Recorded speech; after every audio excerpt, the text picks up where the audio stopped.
But all right, cool. I guess we'll go ahead and jump into our news stuff that we got here. Dude, did you want to take this first one that we have, this gaming piece? Or no, I think you want the next one, right? For obvious reasons. I'll take the first one. Okay, go ahead. Second one could be a bit of a tussle. What? So, very interesting news that came out this week. So, Sega CEO Hajime Satomi has said he believes that the company betrayed the trust of fans put in it over the last few years, and added it is now aiming to improve the quality of its games in hopes of re-establishing itself as a valuable brand. So, speaking in an interview with Japanese gaming magazine Famitsu, Satomi said he has been discussing strategies to improve the quality of its games with employers. So, quote, I've been talking to employers about how Sega should start putting serious consideration into the quality from this point on, particularly in North America and Europe, where it's always been more of a focus on schedules. I believe that if we maintain quality, it would be better to not release anything at all.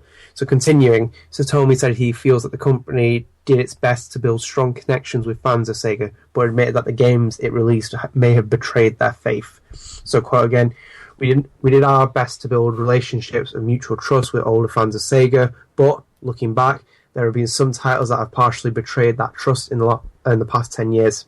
Sega in the 90s was known for its brand, but after that, we've lost the trust, and we've left with nothing but reputation. We'd like to win back that trust and become a brand once again. So, yeah, that was the news. Oh my god, wow. That is, man, that's, first of all, I have to say, kudos to Sega for literally saying, like, we think we're shit right now. Like, that takes a lot of balls to do. I'm happy that they, well, not happy, but I'm glad to see, I guess, that they're trying to, work their way back up. Because, dude, it's true. Like, Sega has definitely been in this, like, really weird... They used to be of top quality. When you would buy a Sega game on, like, Sega Genesis, or shit, even Sega Dreamcast, it was great. And then once they started focusing on software development, slowly, over the years... I mean, they're right. In the past 10 years, like, that was around the time... fucking, what's this game called? Sonic the Hedgehog? Remember on Xbox and PS3? Oh man, dude, that game, like, that was the beginning for me of, like, Sega sucks. Like, I don't know about them anymore, man. That was a terrible game. So this is big. Actually, when I read this news piece originally, I misread what they wrote, and I thought they were working on a new console. And I freaked out. Yeah, I think everyone saw that. I saw so many questions where people like, Dreamcast 2, please. I'm like, are you fucking kidding me? The Dreamcast 2 would never exist in 2015, 2016, or 2017. Sadly, I've grown to understand, like, they will never make another console. If you look at the history, it's that's like a fucking topic for another podcast. It's suicide. Yeah, they just did not. They didn't get it right the first 4 times. They're not going to risk it. As a company, first 4 times. Yeah, dude. Like, and if they do it for a 5th time, they're fucked. So, unfortunately, it'll never happen. Mm-hmm. But this is great news, and I like how they cited, that they have Atlas now. So that's great. We're going to see Reese. What happened? Sorry. No, I just made a Borderlands joke. I was like, are we going to see Reese? Yeah, Reese. So, we'll, like, they've kind of, like, learned from... I think they're trying to see, like, where do they go from here? I think the problem is it's just words at the minute. That is true, like, yeah.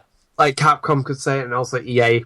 It's almost EA's mantra anyway. It's like a chant, like, on a weekly basis, like, we'll fix those servers, guys. We don't want to misplace the trust. And then all of a sudden, like, the servers go down every sports game. Even dude, Ubisoft with Assassin's Creed Syndicate.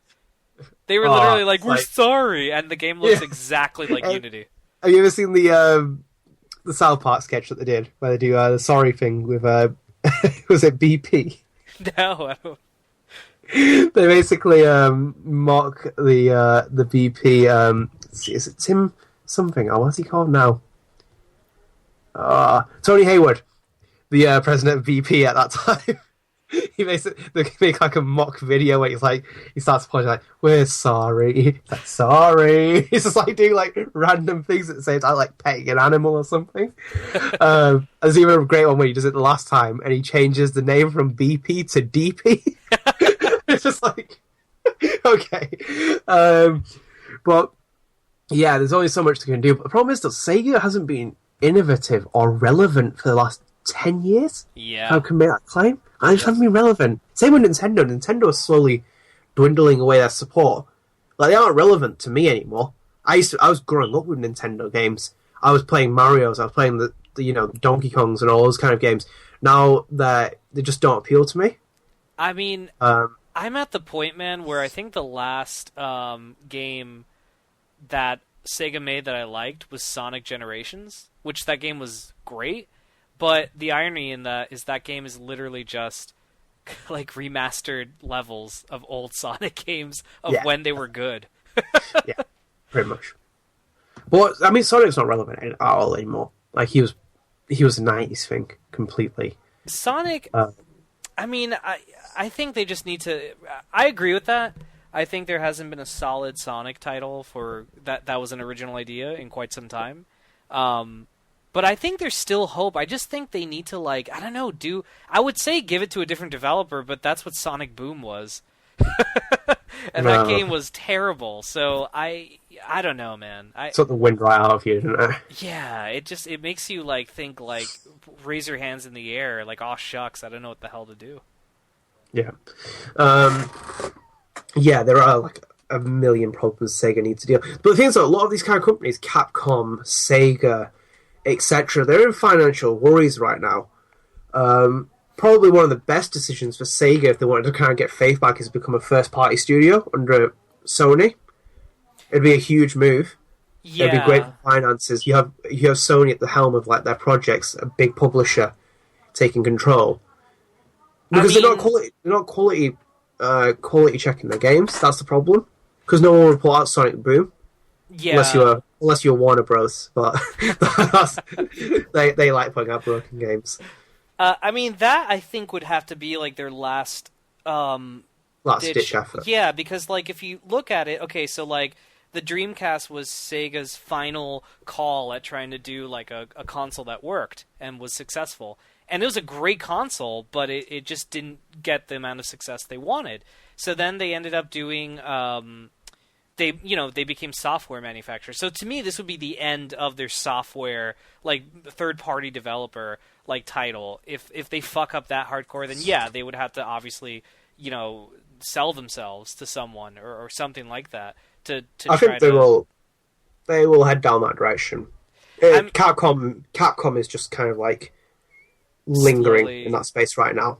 It's the same with Street Fighter thing. The Street Fighter deal is pretty much like almost right. But there's so many rumors a few years ago about Capcom being acquired by Sony. Yeah, it's going to happen. It's inevitable. Sega just don't have anything like their games for the Genesis and like the Dreamcast were built for that period. But since then, they really haven't had original IP ideas. Like you just look at the games, look at the slew of Sonic games that have come out. As you said, Sonic Boom, Sonic the Hedgehog, Shadow the Hedgehog. Let's put a fucking gun in the hand of a hedgehog and see what happens. Dude, I think I can honestly see them selling off properties before that. Yeah. Because like they're kind of doing that now, like Shenmue. I don't know if people know this, but Shenmue is still owned by Sega, and Shenmue 3 is not being made by Sega. It's being made by Yu Suzuki's development team. But Sega gave them the okay to use that license. They licensed Shenmue to Yu Suzuki. Yu Suzuki, yeah. But who's also helping in the kind of background for Shenmue 3? What do you mean? But like, who's kind of giving it the support? Which stage was it at? Oh, yeah, Sony. Exactly. So it's that kind of thing where it's obviously like a kind of like a throw in the wind, that like kind of statement. But I mean, like, it's there though. The signs are there. Sony's that kind of studio where they could just like they go up to Sony and be like, you know what, we need kind of like you to be a publisher. We can be a first party studio, and it'd work really well for them. But that's what I'm saying. Like, yeah, where I'm getting at is like I could see Sega licensing their properties before They just outright selling themselves.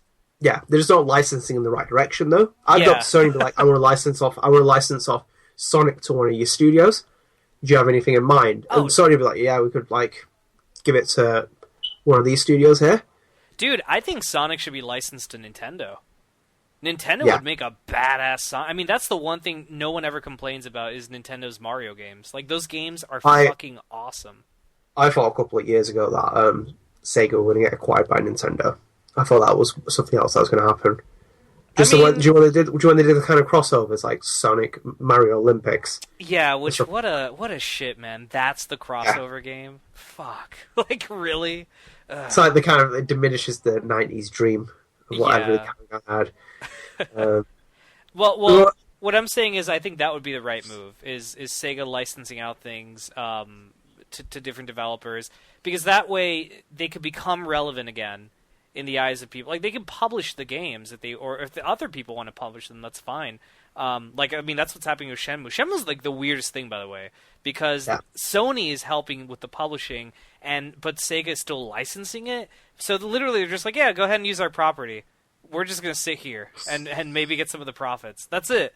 Like, that's what they need to do. Like, give it to people who give a shit about it and can turn it into something. It's like when they were like kind of like blasted Alien Isolation's poor sales, but that game shipped 1 million copies. Oh yeah, that was another thing. Yeah, and I'm just like, why would you blast that as a good return on an Alien game? I thought I would never get that kind of like return. Yeah, or even that much of appeal. Like, they did quite well on that. That has been alright, one of their better IPs in the last few years, but it kind of still raises the question, like, why would you even make that kind of comment? They just don't seem to get it. I think they're just kind of like so out of touch with the industry right now. Yeah, I would agree with that. Like, right now, what do you like? Again, I keep talking about Shenmue. I'm sorry about this, but like, you know, Blue Point Games, the people that do those amazing restoration jobs on like God of War, Metal Gear, they're working on Uncharted, the Nathan Drake collection. Dude, give them Shenmue 1 and 2. Like, capitalize on the fact that Shenmue 3 is like kicking ass. Like, do moves like that. I mean, it's one thing to say like, hey, we're sorry, but I would like to see. I keep saying I'm sorry. I'm going in a circle. I'm just like fucking Shenmue and licensing and doing this. But like, I really feel like that is where they should head. Selling themselves outright, I mean, that should be like after the licensing doesn't work, like throw in the towel and like sell your soul to a company or something. But yeah, dude, very interesting news piece. This definitely gets the gears flowing, or the brain cells kicking in and shit. Oh, definitely. But all right, cool. We'll go ahead and move on to this next piece. God, fuck. This is a big one. Konami has released a new video of Metal Gear Solid 5: The Phantom Pain's A Hero's Way mission that was shown at E3, showcasing a further 4 ways to complete the objective. And so the video shows a number of different approaches, including bringing along a different buddy. In this case, it was Quiet. Other types of... Wait, it was Quiet for this one, but at E3 it was the robot, right? Yeah, it was... Is it what the robot's called? Fuck. Shit, yeah. The D-Walker or something. Yeah, he's awesome, by the way. It's so cool. He's like Loaderbot. He reminds me of Loaderbot, except not as bro-ish. No, near as bro-ish. But they included bringing along a new buddy, a different buddy. It was Quiet. Other types of equipment, or just using different methods entirely. Dude, I saw the video, and it's really cool. By the way, I just have to say... It's game of the year. I'm sorry, it's just game of the year. I mean, stop this discussion. It blew me away that was the same, thing. Like, there's like 4 different approaches to this thing. By the way, I love Rocket Peace. The arm shoots. So great. That made me laugh so hard when the dude yelled that. Oh my god. It's such a Konami or a Kojima thing, Kojima thing. It's man. That cardboard box segment was even more funny, where you could slide down the hill. Oh, on the forums, people were like, it's totally going to be an achievement or something. I honestly think Kojima must have had, like, when he built Fox Engine, the first thing he was doing was that cardboard box. That cardboard box, like, no gaming item has stayed more relevant than the cardboard box. It's just, like, evolved into this, like, most universal, like, it's a cardboard box, and it's evolved into, like, the most universal stealth mechanic ever. Just like how you can prop things up, you can shoot out the side of it, you can slide down hills. It's unfucking believable. Back to the actual video, though. Like, oh, mate. Dude.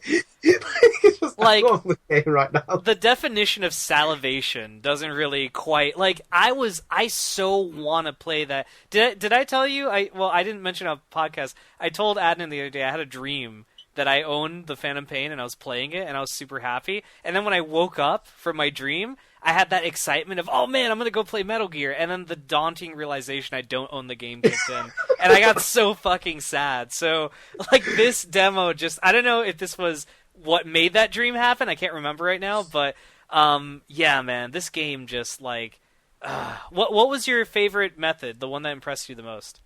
Oh, it was actually quite. For me, it was the C4 one. C4 one, where he was sliding with the box, and then he put the C4 on that one soldier, and then they drove back to the base, and he followed them on his horse, and then he fucking blew up, like, when the commander or the person, what is it, like, the general he's supposed to kill, when they were close by. The Spetsnaz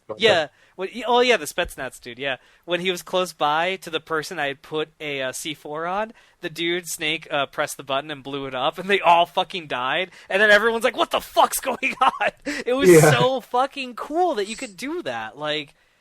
And then it made me think, like, what if someone notices there's a C4 on that dude's back? How would they react? Would they deactivate it? Like, how does that work, you know? C4! Blow like, up along with the old man. Ocelot just comes around the corner. I've been waiting for you, Mr. Spetsnaz soldier. But let's see if the Soviets can live up to living legend.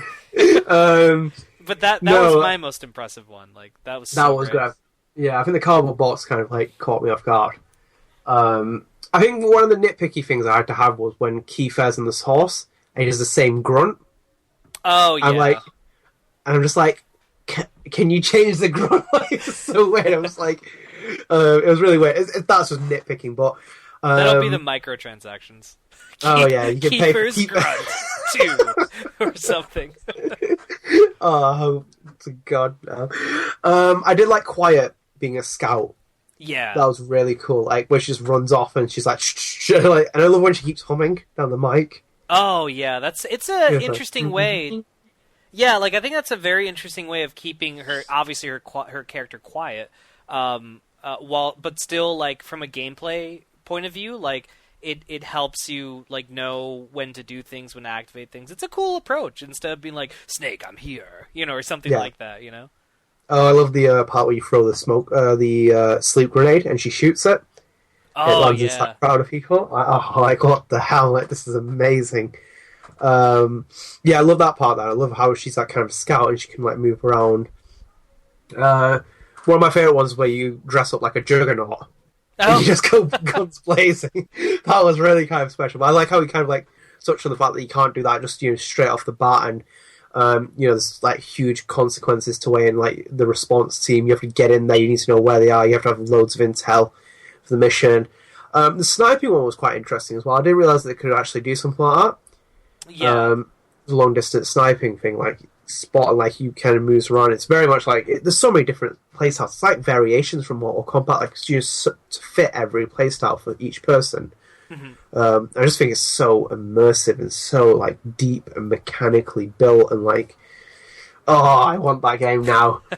Or I want to just, like, fast forward time. I want my Phantom cigar and just, like, smoke the next, like, 50 plus. Yeah. Do you know what? If we ever did that in a skit, you'd have to be doing that in the background. Yeah, just like standing behind me, like, yeah. 2 months, just like yelling.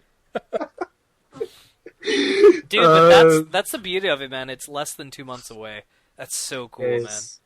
It's. Do you know one thing I did notice that was quite interesting? It says punished Venom Snake.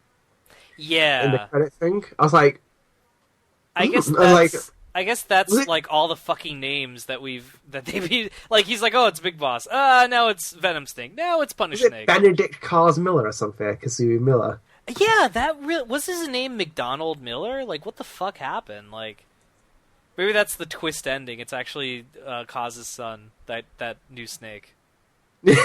Like they just dress the same, and If only. Yeah, that's kind of interesting. It's very as much like a TV series almost.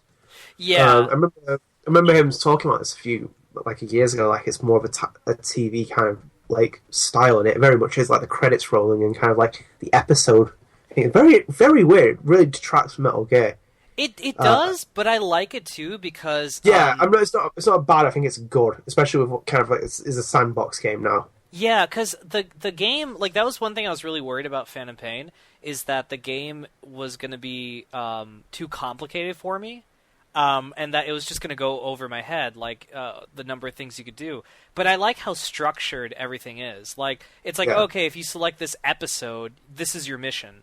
So it's cool. You know exactly what you have to do, how you have to do, or, like, what it gives you a area. purpose. Exactly. Everything has a purpose. In Metal Gear games, like there's a purpose behind every decision made. Right. It's like mechanic and what's in place and everything else. Because I would feel overwhelmed if it was just like, well, here's the area, and you have to run around, and you have to just like find things to do. Like that would kind of annoy me. So I like how, I mean, Witcher 3 did that, but I don't know, the way it did it just made sense, I guess, because of the map and the teleporting you could do and fast traveling or whatever. But with Metal Gear, I don't think they're gonna have fast travel, so I think it's smart that they have that like thing into it. So yeah, because Metal Gear it's hard to like kind of like you have to remember that game is just so it's just changed. Yeah.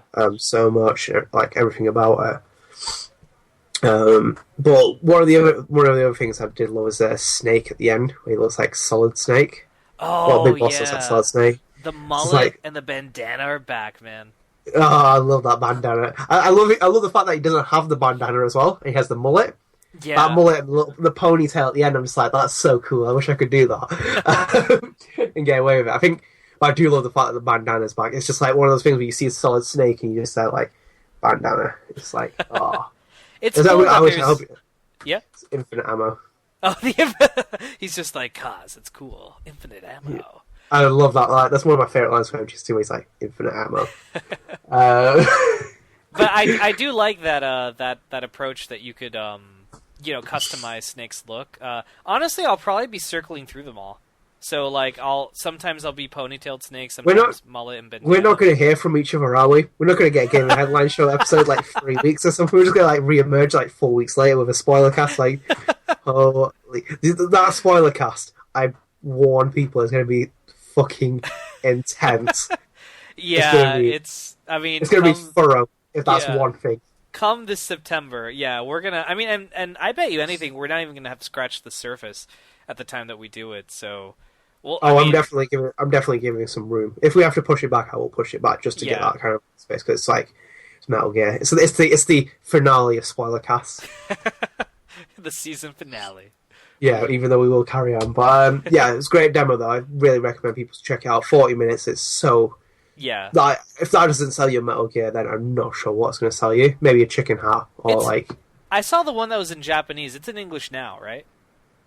Yeah, the English version was released yesterday. Okay, because I heard the one that was in Japanese, and oh man, dude, it was so funny when the Japanese guy went "Rocket the punch!" And then you just see that, like, and he did it on purpose, really funny, and oh god, it was so hilarious, man. Like, he just yelled it, and it scares you a little bit, and then you start bursting in laughter. Because you're like, number one, that's fucking awesome, and number two, that was hilarious. We're gonna hit liquid with that. Yeah, the rocket punch! Sacre bleu! But yeah, so, good show, man. Good show. It's fucking awesome. Definitely.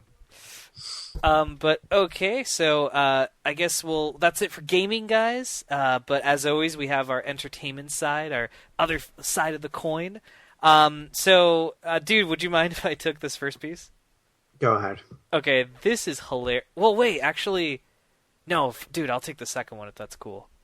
Oh, fucking hell. I'm sorry, I just realized what But I want to take both pieces, but I don't want to be Take him. So. You sure? All right, all right. Yeah, take him. Okay, so this is a very interesting piece. So, as everyone knows, they've been pushing forward with the Spider-Man movie that's going to be coming out in 2017. They already have the Tom Holland is cast as Peter Parker and slash Spider-Man. He's going to be appearing in Captain America: Civil War. Well, apparently there is a report that Marissa Tomei is the top choice to play Aunt May. And if you guys don't know who Marissa Tomei is, number one, look her up, and number two, she's really pretty. So, and she's younger than what you'd expect. I think Marissa Tomei is like barely in her 50s. I think she just turned 50. She is 50. Yeah, she's 50. So this is quite possibly the youngest looking Aunt May we've ever had. And people even thought Sally Fields, who played her in the Andrew Garfield films, people felt that she was too young for the role. This is younger looking. So it's a very interesting approach that Marvel's taking, considering that, what's it called? They're getting an even younger Spider-Man, looking Spider-Man. They were looking at a lot of young actors, and now they're getting a younger Aunt May. So I don't know. I mean, I think Marissa Tomei is a phenomenal actor, amazing actor. Like, she really is top notch. Like, she's gonna knock it out of the ballpark in terms of what she's required to do. But it's kind of weird that she's as young as she is. It's just like they keep making Aunt May younger. And I mean, remember the Tobey Maguire one? That was a perfect Aunt May. Maybe it's relevant to society. How teenage pregnancies are happening too early. I mean, it's a social theme. Yeah, maybe that's what they're. Welcome to the philosophical hour. The report actually got updated since we picked it to talk about. But also apparently the report further continues that she might also cameo as Aunt May in Captain America: Civil War. Because as everyone knows, Spider-Man's actually going to appear in that movie. That's the first movie he's appearing in for the MCU. So apparently Tomei would also cameo in that movie as well, just to kind of unite everything together. I don't know, dude. It's weird. From an acting point of view, I'm like, good choice, Marvel. She's a great actor. But from a looks point of view, just like with Tom Holland, who's playing Spider-Man, I just don't get it. Like, I don't see... That doesn't, when I think of Aunt May, I don't think of Marissa Tomei. And when I think of Spider-Man, I don't think of someone that looks like Tom Holland. What's your take on this, dude? Yeah, God, if I look like that when I'm 50. I'm already quite sexy as it is, but I mean, if I look like that when I'm 50, I'll still have it. You'll play Uncle Ben. If you're in the 50s, when they do the third or fourth, fifth reboot, however many they're going to do, you'll be Uncle Ben. It'll be awesome. Oh, yeah, Uncle Ben. First Asian Uncle Ben. But, yeah, it's a very interesting casting, especially kind of for the film. I think what Marvel are doing, if it is a reboot again, I think they're trying to make it feel like a reboot, especially with the characters that are there, people who are portraying it, just as you said, Tom Holland, you don't really kind of see him as Spider-Man, and then this, you don't see Marissa kind of being the kind of perfect, the age bracket for the wise Aunt May. But maybe it's intentional. Maybe they're just kind of going for a younger look. Obviously, we've never actually seen Spider-Man in the MCU. Mm-hmm. So we don't even know what the fuck they're going to be doing with Uncle Ben. Uncle Ben could be be George Clooney for all we know. That would be amazing. He appears as a Force ghost for some reason, because they have Star Wars. And he just gives him the mask. He's like, "Good night and good luck." He just walks out. No, better yet, it's George Clooney as Batman and Robin Batman. He comes in the suit, and you're like, "What the fuck's going on?" You get so confused. I think they're making bad choices. The MCU. Pass it on to my son. Yeah, it's definitely something that has kind of caught my eye now. I think she will be quite fitting for it, especially, as I said, the kind of dynamic that they're going for. Yeah. Scenario. I don't know why they put him in Captain America. I know they put Spider-Man there, but what kind of purpose is she going to have in that film? That film was already kind of just rammed with so much content. Well, if it's kind a of put you in there. if it's a cameo, it could literally be like Peter getting a call from Aunt May in the middle of a battle, and be like, "Aunt May, I'm busy," or something like that. You know, like how they did in the what's it called, in Amazing Spider? Remember, like, "Oh yeah, I'll get the eggs." All right, thanks, Peter. Like it could be something like that. If it's like a full on, if it's a cameo, that's like a very short, like one scene type thing. Um, yeah, I hope Willem Dafoe is watching this movie. Those eyes! those terrible yellow eyes. He knows who I am. Dude, I love that movie so much. I love Willem Dafoe so much. He's not my hero. You're terribly predictable, Spider-Man. Godspeed, Spider-Man. Final last word. Or no, don't tell Harry. That's his final words. No one ever wants Harry to know anything in that series, by the way. Like, just always don't tell Harry whatever you do. Yeah, he's so lost. That's why he, fucking, doesn't know what the hell he's doing in part 2. Hangs out with Dr. Octopus and shit. He's confused, alright? Jeez.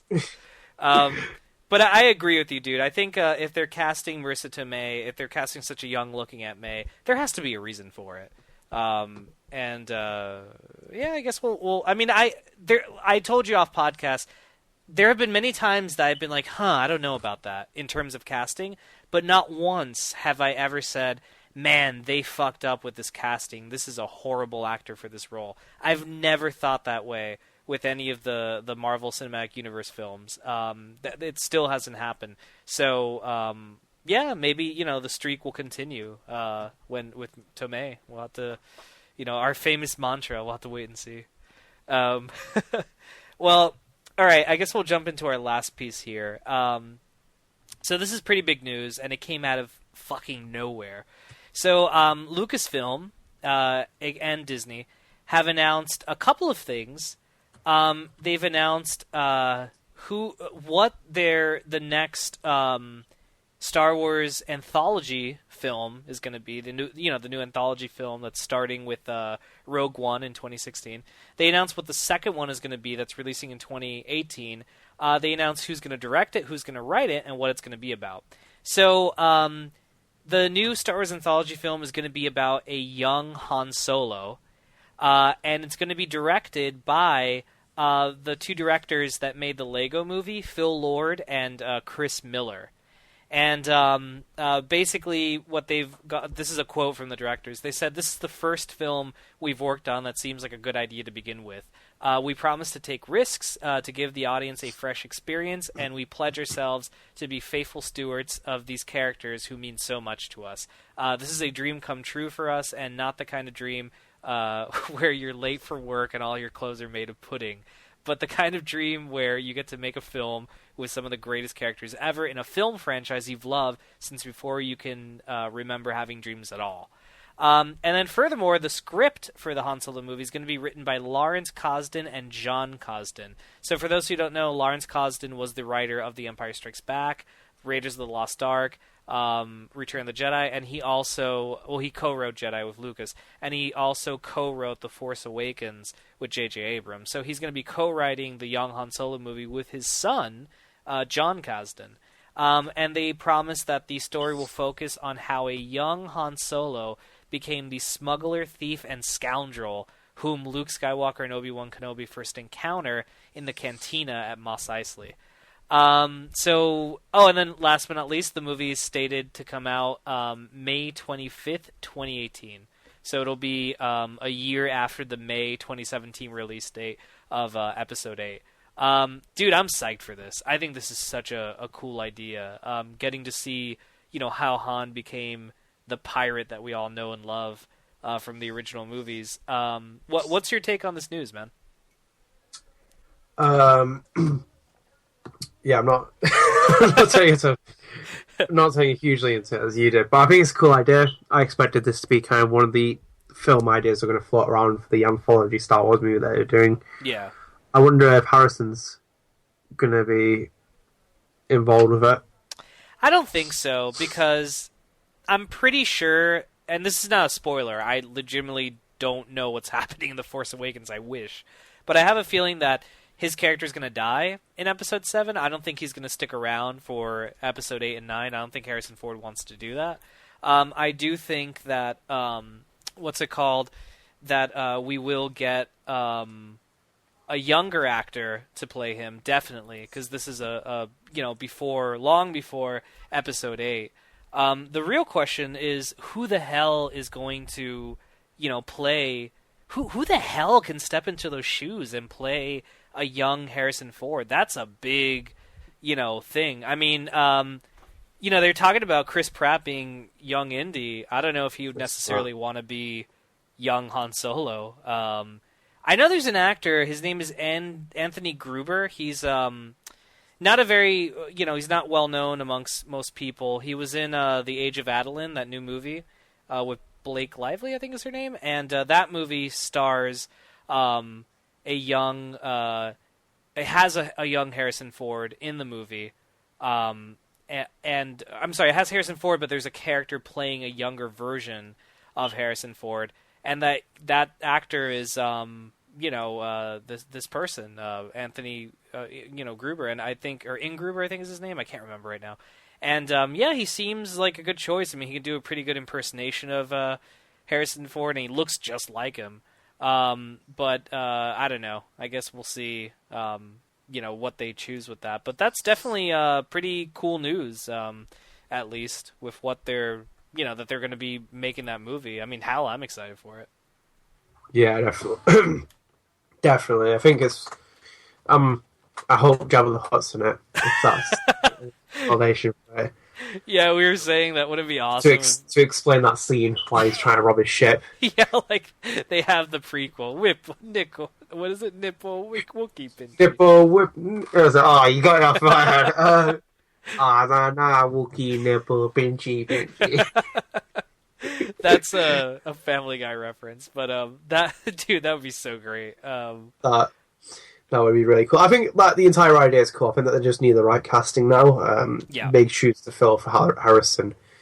I think Chris Pratt would be overkill, especially if they're getting him for Indiana Jones. He would be the Bobby De Niro to Harrison Ford. I feel like George Lucas would be like rolling his eyes, like, what the fuck is happening? Stop casting him. That's what he. Yeah. Stop it, damn it.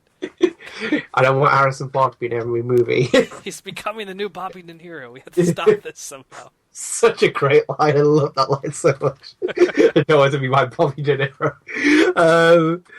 But yeah, I'm definitely interested in it. I'm just skeptical about how successful these anthology movies are going to be. Yeah, since it's kind of weird to get all this news and we haven't even seen the first one, so for all we know, they suck, and we're like, fuck the anthologies. Exactly, and then you got like 5 more of them to come. Yeah, it's just like, oh, fuck it. Well, they've said one Star Wars movie every year, and forever, supposedly, and so like this year we're getting Force Awakens, next year is Rogue One, the first anthology, and then Episode 8 is 2017, and now this Han Solo movie is 2018, and then 2019 is the last sequel movie. And then after that, who knows what the fuck they're going to do. I guess anthology movies till the day we die. I mean, I don't know. But yeah, dude, I agree with you. It is kind of like a weird... I'm excited, but at the same time I'm very cautious. Because who knows what will come out of these. But yeah.